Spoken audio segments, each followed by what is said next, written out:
ৰেডিং নিউজলৈ স্বাগতম। আজিৰ গুৰুত্বপূৰ্ণ খবৰ। অসম চৰকাৰৰ স্থান লাভ গিনিজ বুক অৱ ৱৰ্ল্ড ৰেকৰ্ডত।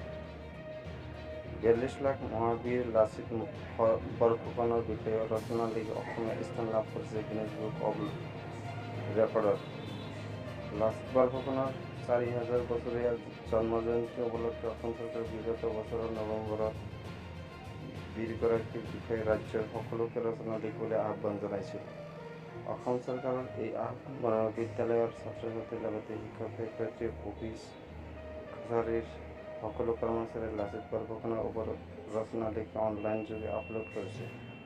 অসম চৰকাৰৰ প্ৰতি আহ্বান প্ৰতি সঁহাৰি জনাই প্ৰায় 42 লাখৰো অধিক ব্যক্তিয়ে ৰচনা লিখি বীৰগৰাকীৰ বিষয়ে এই 42 লাখ ৰচনাই এতিয়া অভিলেখ সৃষ্টি কৰিবলৈ সক্ষম হৈছে। আজি গিনিজ বুক অৱ ৱৰ্ল্ড ৰেকৰ্ডৰ কৰ্তৃপক্ষই অসম চৰকাৰক গুৱাহাটীত আনুষ্ঠানিকভাৱে এই অভিলেখ গঢ়াৰ বাবে প্ৰমাণপত্ৰ প্ৰদান কৰিব।